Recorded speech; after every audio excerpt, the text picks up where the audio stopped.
Hey everybody, welcome into the Cubs Weekly podcast presented by Wintrust, proud legacy partner of the Chicago Cubs and exclusive home of Cubs Checking. Open online today at wintrust.com/CubsWeekly. As a reminder, we're available on all podcast platforms, so be sure to rate and subscribe. Check us out wherever you get your podcasts. We have an action-packed episode for you today. I had a great chat with Jeremiah Paprocki, the voice of Wrigley Field. He's the Cubs public address announcer. He talked a little bit about his career, his life, getting to this point, the Cubs offseason as well, and how excited he is to call some of these names and check another item off his bucket list, which is calling playoff baseball for the Cubs. And then after that, Andy Martínez had an awesome chat with Carlos Mármol from Cubs Convention, talking with the former closer, guy who is a dynamic relief pitcher throughout his time here. So let's get right to the interviews because we have a lot to cover. So first up, Jeremiah Paprocki. All right, welcome in here to the Cubs Weekly Podcast, Tony Andracki, and we have a special guest, Jeremiah Paprocki, the Cubs public address announcer and the voice of Wrigley Field, the guy that you hear announcing players' names. You hear his voice booming out through all of Wrigley Field. Jeremiah, thanks for joining us, man. Thanks for having me. It's a pleasure. So tell me a little bit about just your career, your journey, the couple years. You've been doing this job for 2 years now. We're in 2023, which feels crazy to say still in February, but you're entering year 3. Like, how has this gone? How have the first couple years gone? And has it kind of hit you yet that, like you said, you are the voice of Wrigley Field? Yeah, it's went by real quick. I still can't believe that I'm entering my third season. It just seems like yesterday I was going through the whole audition process.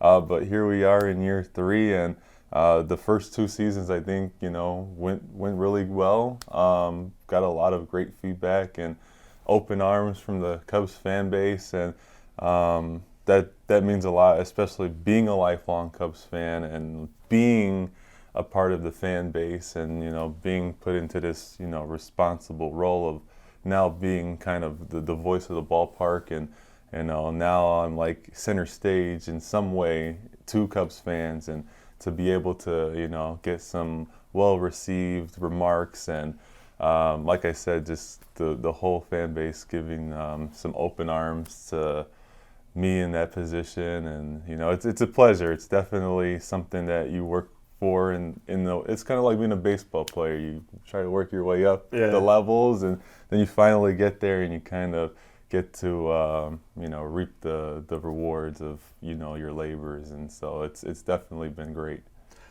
How has the job been compared to your expectations? Like, is this what you thought it would be, or has it lived up to expectations? Has it been vastly different? Like, take us It's definitely lived up to its expectations, and probably a lot more than I expected at the same time as well.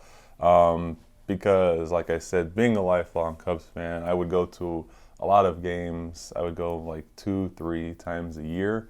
And so I was always in the bleachers, and I would, know how the experience on game days go. And obviously being an announcer, aspiring announcer at the time, definitely listened closely to the announcer before me, Andrew Bellison, and his flow, and how pregame went to all the ceremonial first pitches, and kind of getting a feel for how that goes, and trying to incorporate some similarities to that to my style of announcing as well too. And so getting the job made it easy in that aspect, where I'm like, oh, I know how pregame works. I know how those ceremonial first pitches work, lineups, how to call a batter to the plate, pitching changes, et cetera, et cetera.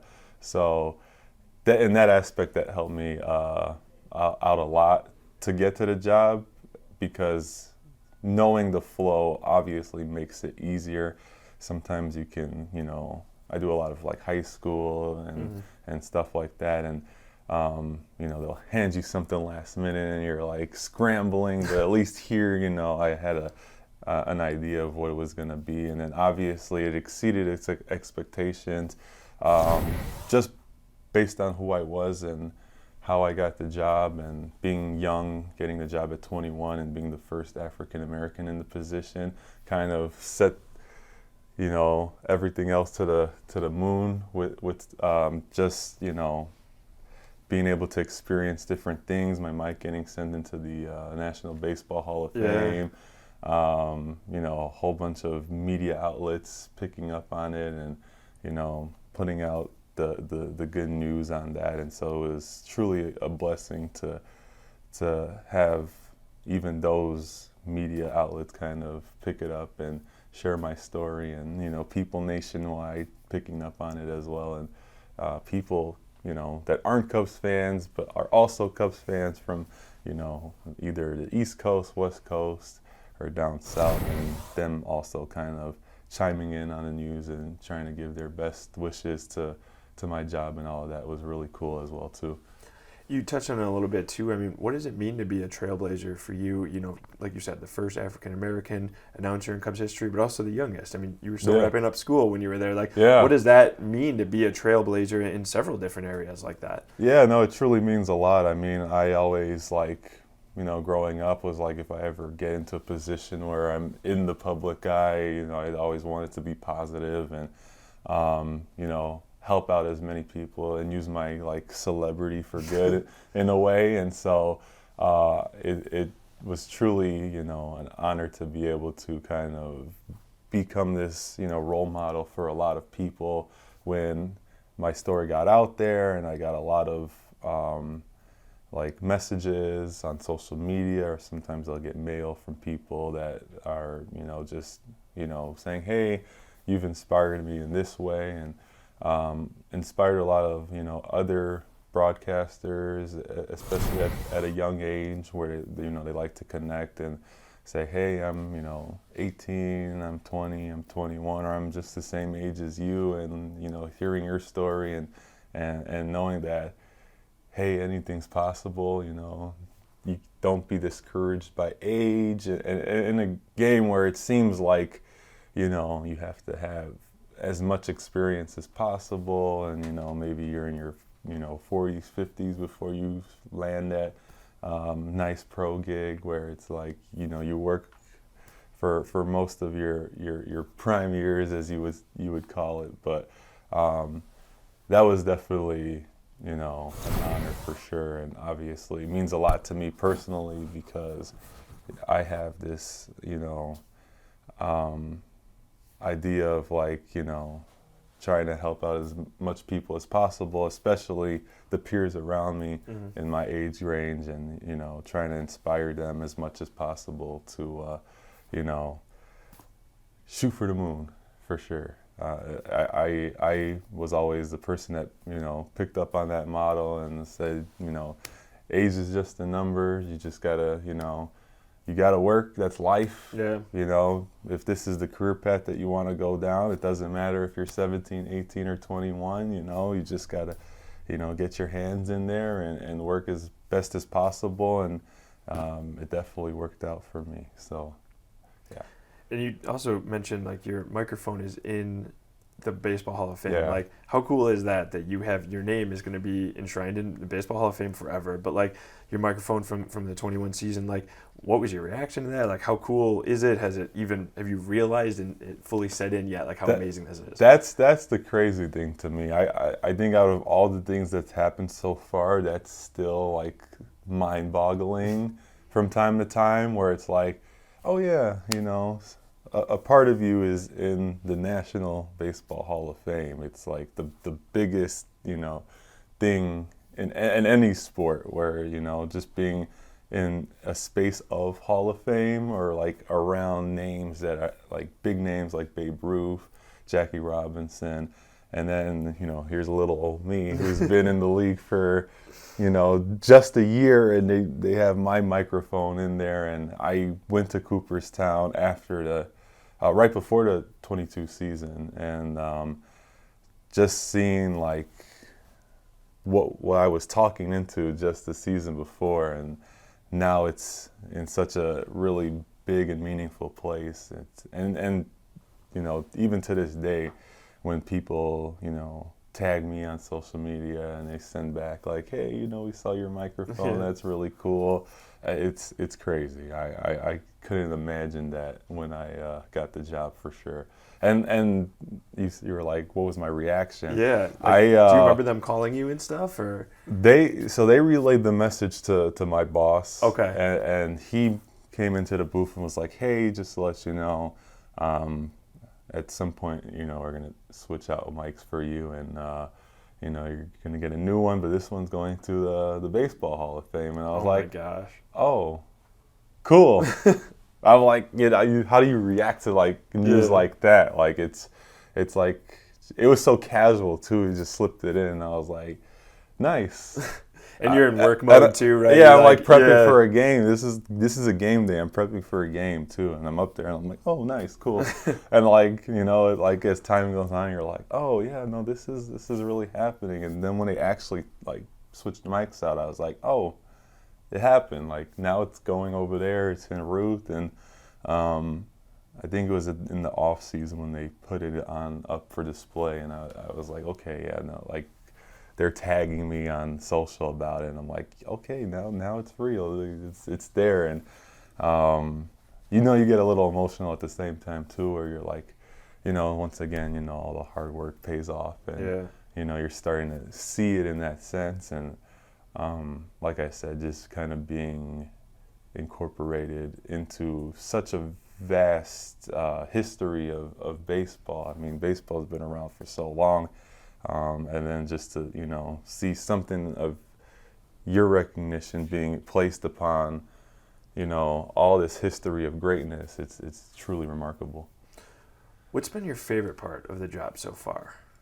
Oh man, I think game days is obviously it's what you kind of live for the job, is just showing up on game day, and Wrigley is just such a great ballpark, and has so many great employees, and obviously the Cubs fan base coming in, it's electric, and I'm already counting down the days for opening day, because you miss it so much during the off season, but during the season you make the most of the time that you have throughout the season. I think showing up a couple hours before first pitch, getting to go into the press box, and looking out the view from home plate and staring out to the iconic scoreboard, and getting your little work mode and all that stuff prepared, all the scripts, the player names.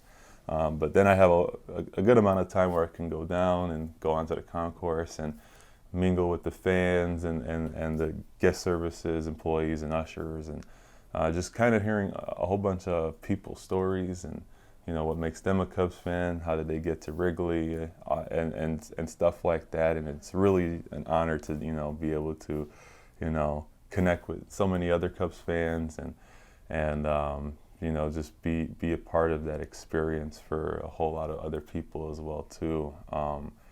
And then there was, obviously being in the booth, you get to see a lot of, great games where it's like, I think last year, a highlight was, of course, the Morel home run. I think that was really the first time I truly got to feel the press box shake. And I've heard stories about that, but like I actually experienced it, because it was such a storybook moment where, this kid's coming up for the first time, first MLB at bat, and he just launches it out the park, and like everyone's going crazy. You could feel it around you, and then you get that, loud vibration from the fans where like you feel it up there. And I think, we've had some pretty cool walk-off moments, but just that, first at bat alone was like really like a cool moment to be a part of. And obviously from an announcer's perspective, getting to call a whole bunch of iconic names, it's really cool. Like Mookie Betts coming in with the Dodgers, Albert Pujols, even though he's a Cardinal, it's still, when you look at the game, it's still cool that me getting the opportunity to say iconic names like that. It's from my perspective as an announcer, it's really cool. So those are the highlights of the job, and just a few of the many cool moments that I've had at the ballpark. What do you do for difficult names? Like, I always remember watching games as a kid, and Harry Carey trying to pronounce Mark Grudzielanic's name was like, you might as well read it backwards. But like, I mean, there are some names where like I they're difficult, right? A lot of the lesser, everybody knows a Mookie Betts. It's an easy name to pronounce anyways. But some of the lesser known guys who have maybe come up or just making their debut on the opposing team, or a guy you're not familiar with, how much practice goes into that? What do you do if there's a really difficult name? Like how do you work on that? Yeah, I try to prep as much as possible. And, sometimes things happen last minute where a guy's called up like hours before the game or a day before.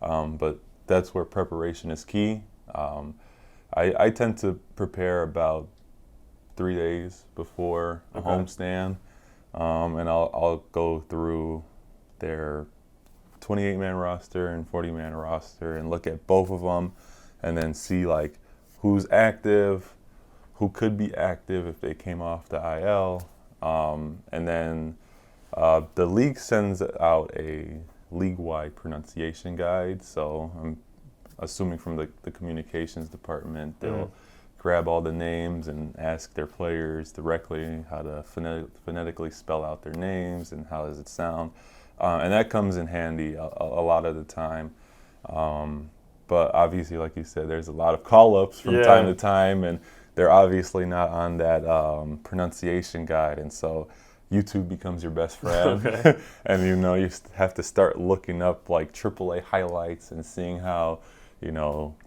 previous announcers would call their name, or if they've been up before and coming back from their time up, who was saying their name, how did they say it, and so it takes a lot of research sometimes, but it also helps that me being a baseball fan and being well in tune with the sport, and keeping up with all of the media outlets and like MLB Network and all that stuff, and just being like, oh, okay, I heard them say it on this show this one day, and just being able to relay that information back, and so preparation is definitely key for sure.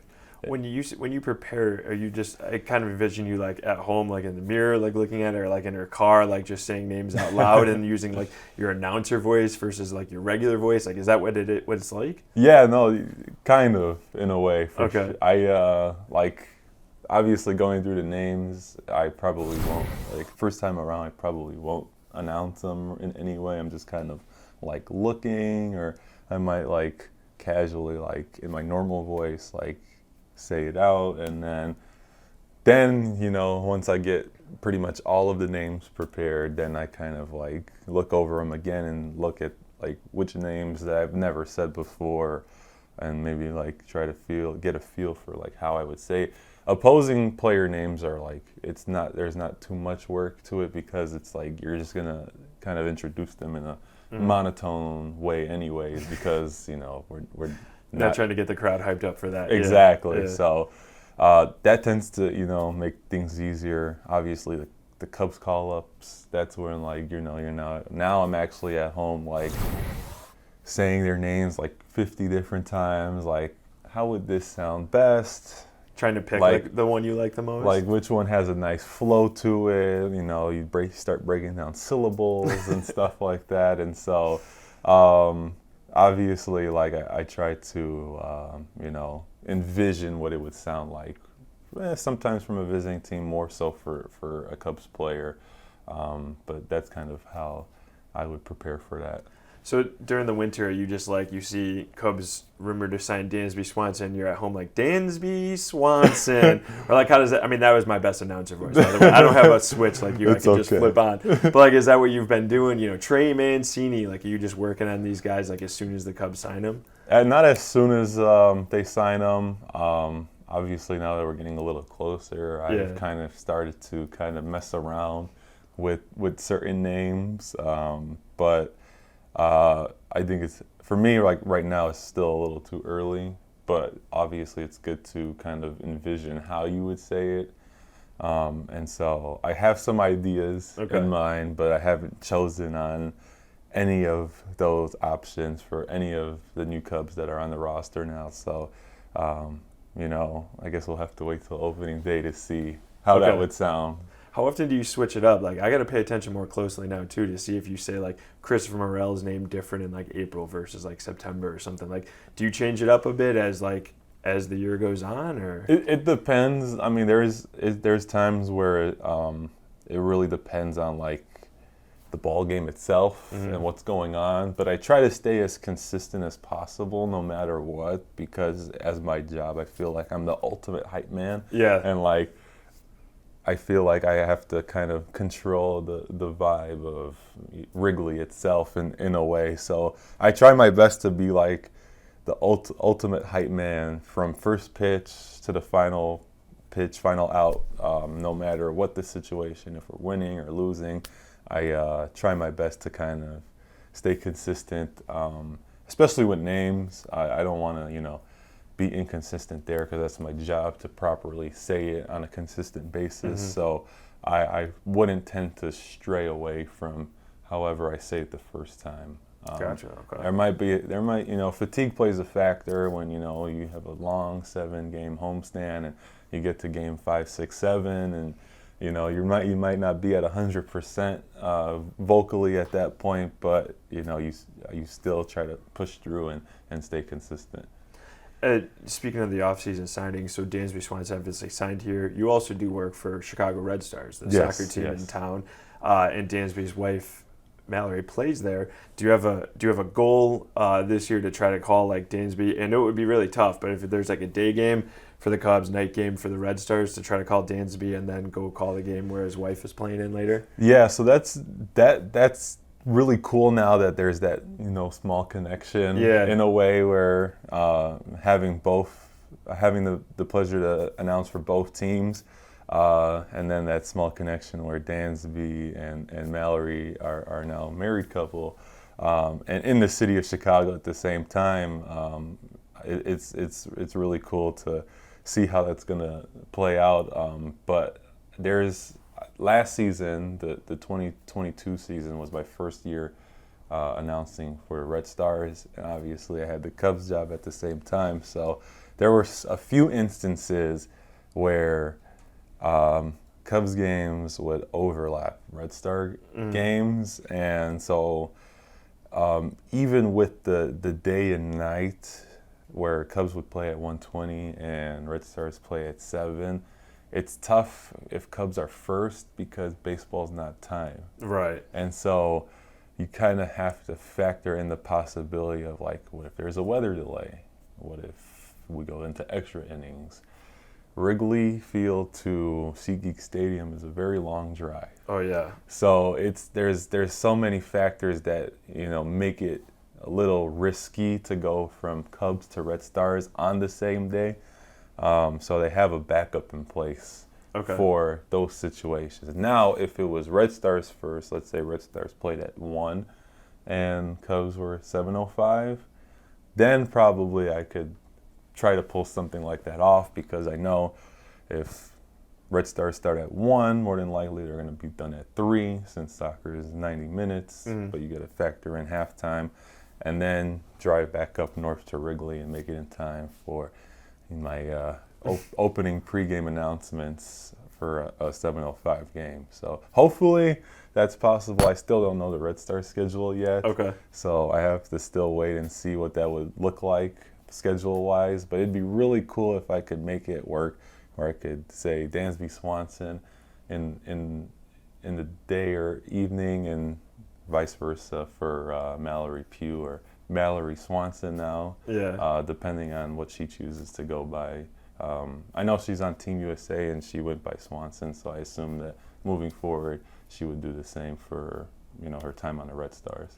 I actually made the trip last year from Wrigley to SeatGeek Stadium on the same day. It was like a Saturday afternoon Cubs game, Saturday night Red Stars game, and I didn't get there until about like 15 minutes into the game. Oh yeah, so, I've seen that. Yeah, it was tough. It could be risky, unfortunately, for me. But, especially with prep and everything you need to do. Definitely. Yeah, for sure. And like you also have to factor in, like, I don't talk at kickoff. I talk like maybe a half hour before. Right. So you got to the pregame and all that stuff. You got to factor that stuff as well too. So unfortunately, timing wise, it sucks. But like I said, hopefully there's a chance where maybe Red Stars are first and Cubs are later, and I feel like it'll work then for sure. That'd be pretty cool for sure.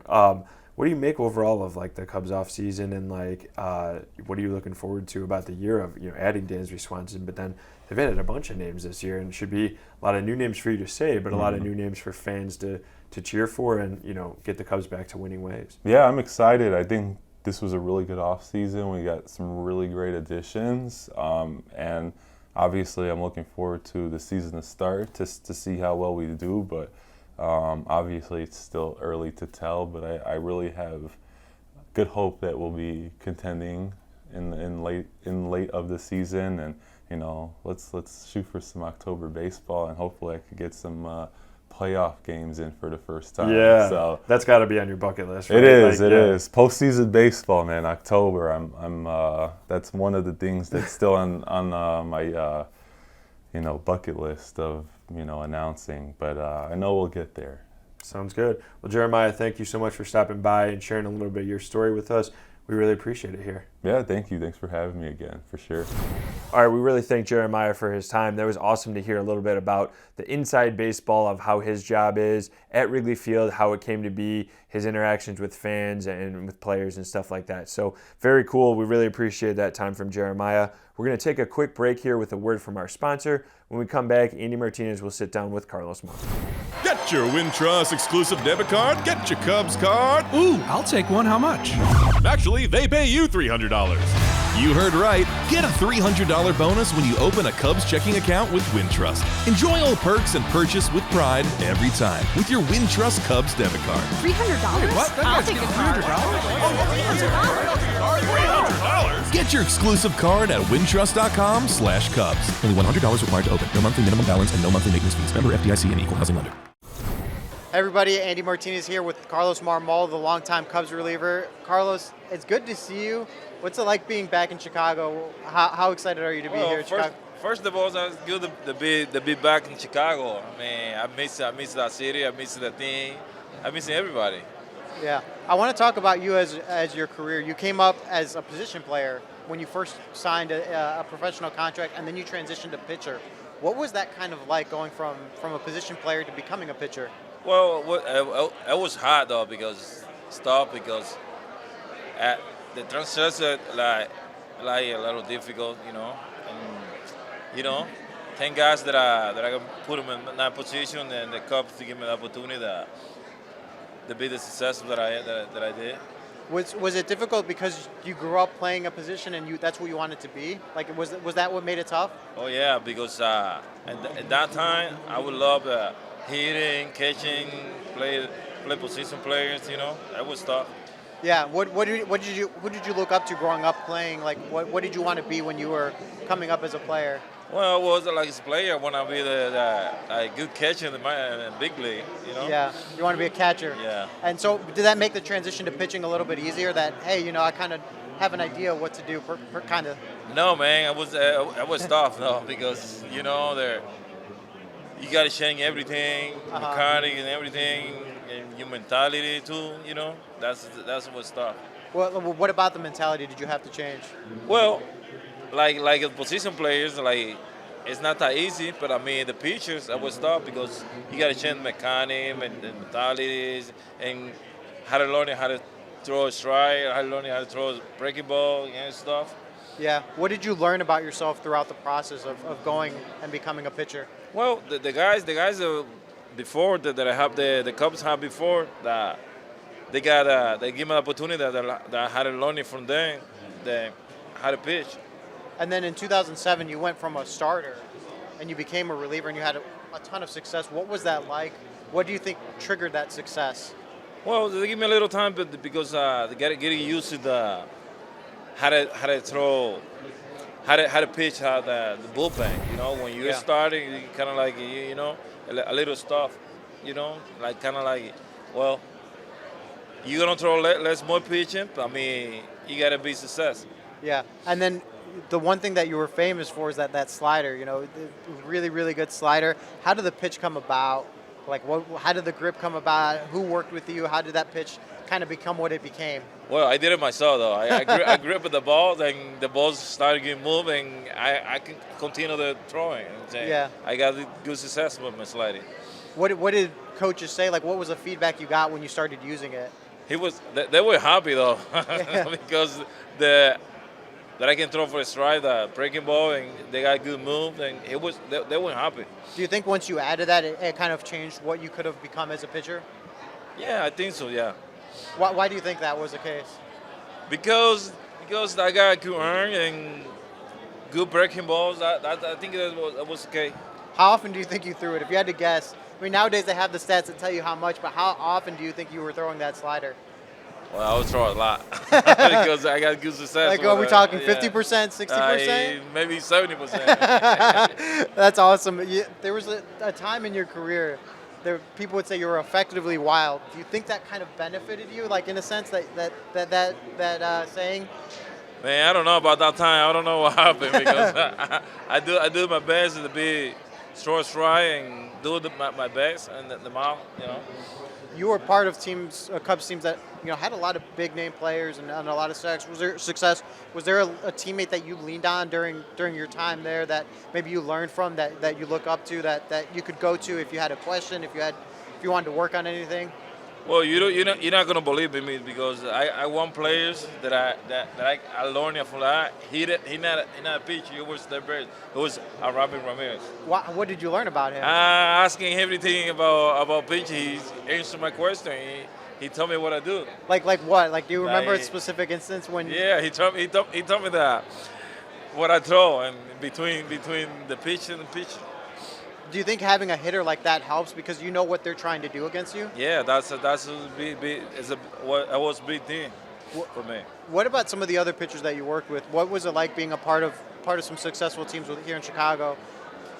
Well, trying, like my position. I mean, I got a lot of. I can't remember all his names because you ask him like old guys and everybody in the team. You're trying to talk to everybody. Do you think when you were playing, you would have liked to have been used in the closer role a little bit more? I mean, was in 2009 or 2010 you had 38 saves and you had 34 in 2011. Did you like that role? Did you think you could have had a little bit more success there? Yeah, I was thinking of team hopping, I try. Like I say, I did it. Try my best. The team works.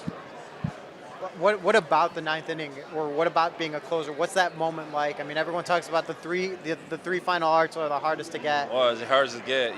Sometimes you get in trouble. Sometimes but they're hard. I mean, we have fun after the 3 out. Yeah. What was there a moment? Was there a save that sticks out that you, as your time as a Cub, that that was my favorite one? Like, I wish I could do that one again. I can say I can't remember because I got a lot of good innings in there, a lot of good moments. As a pitcher, who was the toughest batter you faced?